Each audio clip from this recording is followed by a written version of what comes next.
I write this article, a congressman reads it, it goes to the Department of Education, it winds up in this unbelievable investigation, and we win. But the fact of the matter is, the far better part of the story is what happens between that very last week of February and the first week of September. I ran this article, and what happened was that the administration did what left-wing administrators do very often on our college campuses. Their response is, you know, the leftist college administrator argument generally is comprised of 5 words. Liar, liar, pants on fire. They just said every single thing that Dr. Adams wrote in his column was a falsehood.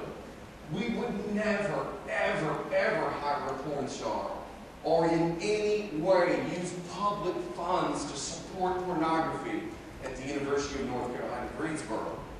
So what did I do? I'm so infuriated by this that I go and I call up ITSD, the software division on campus, and I said, I'm in my office and I'm about to start going to porn sites. What I want you to do is come over right now and witness what I'm doing. It's research, I promise. I go directly to Tristan. Some of you looking at me right now like, I don't know, you've got tenure, okay? You don't believe it. But really, it was research. I go to Tristan Taormino's website. I'm not telling you the address right now, okay? I'm not, some of you are right, all of a sudden you get your pens for the first time in the speech. But the fact of the matter is, I go on the website and I start looking at it, it's porn. I start doing Google searches and all of this, and I find out that Tristan Taormino showed up at Yale University to give a speech on safe sodomy. And how did she begin it? See, I thought that was kind of cool. I started with a student complaint. She started with a little film. She comes forward and shows a film to the audience, a porn film that she directed and starred in. I just thought to myself, that has got to be the strangest way to warm up the audience. Look at me. This is me fornicating. Okay, this is what you're paying for. Shortly thereafter, some of the students get together and make a porn film in the Yale Law Library. And it's all in the New Haven Register. So I find all of this stuff, and they said, we don't support pornography. I did a little search of the website, and I found out that in their spare time at ITSD, at UNC, the University of North Carolina, Greensboro, they've been uploading pornography into old folders for classes that are supposed to be chat rooms. They've been putting porn films up there, including films of mother-son incest.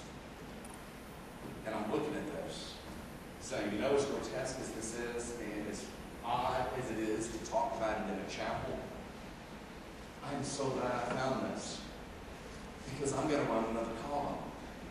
And I'm just going to expose the truth. Statement number 1, we've never supported pornography. We wouldn't do that. So I run the second column, and the president of the University of North Carolina, Greensboro, I hate to bring names into this, I won't, yeah, well. Her name is Patricia Sullivan. By the way, write it down. That's SullivanP at uncg.edu. Write her, tell her Mike Adams said hello, and verify any facts that are included in the rest of the story. I sat there and published this second article. That's SullivanP at uncg.edu. I'm not joking. Let's verify it, okay? Go right back to the source. She publishes a second version of events in the form of a press release on uncg.edu.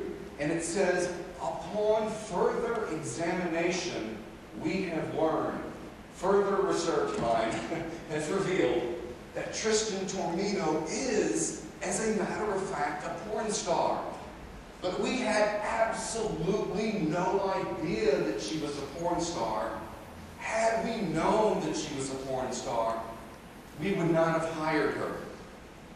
Now, the incredible thing about this is that Tristan Taormino is back in her little apartment up there. I don't know if it's little, never been there, never going. But she's up there in Manhattan, and she gets a hold of all the brouhaha that's been breaking out, you know, at WorldNet Daily, and a bunch of different websites are picking this thing up. All the conservatives are talking about it. And then all of a sudden, she starts to read the news accounts. And she goes to the website and she finds out that there was a denial that they knew that she was a porn star. And she got offended. And I think that's the funniest thing I've ever heard in my life. A porn star start getting offended. I mean, I used to be a musician. I just want to write a country song right now about that. You know, it's like when porn stars get offended, you know, that's when I'll Stop Loving You or something, you know. It could sell 1 million copies. But the porn star gets offended, and she actually calls the local news station. And she says, I have a really great story for you. You see, here's the deal. They logged on to my porn website at work in the Office of Student Life. I've got a list of all the email messages, of all the email addresses of people who have registered for my email, for my e-newsletter. And a bunch of them are administrators at UNCG. And furthermore, when I gave my speech at the University of North Carolina, Greensboro, we sold lubricants and things of that nature, and we split the profits 80-20. Ouch. I got a lawyer to get a hold of the contract. The university was knowingly funding pornography, and the whole thing hits the fan. And all of a sudden I'm thinking, gosh, this is such a job well done. I'm patting myself on the back, and embarrassing a very corrupt administration is a great thing to do. But then all of a sudden it gets better. I get a phone call from Joe Scarborough. I don't know if this is like Congressman call Mike Adams week or what the deal is, okay? But Joe Scarborough, the former congressman from the state of Florida, who has a show on MSNBC, he calls me up and he says, you know, we had the porn star has agreed to come to our studio. Would you like to debate the porn star? And I said, could you please repeat the question?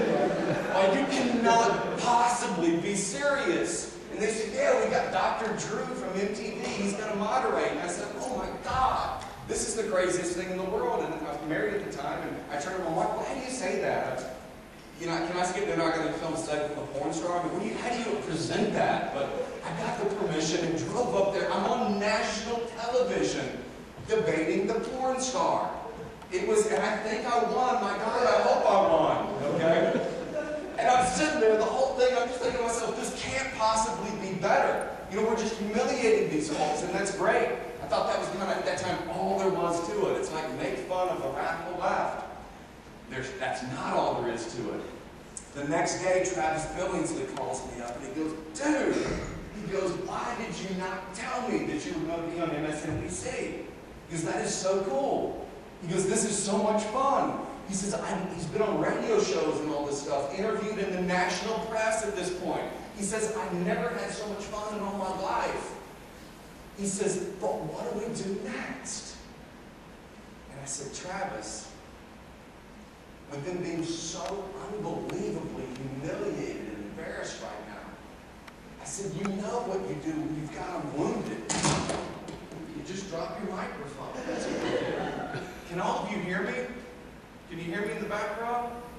Good, I'm getting rid of this thing, okay? He said, what do we do? I said, Travis, it's simple. When people are vulnerable, you ask them for money. And he resubmitted the request for Morals Week. He said to the university, he says, well, we've done some research on the law and we found out what you're doing is illegal. We found out you completely lied about the circumstances of the Tornillo controversy.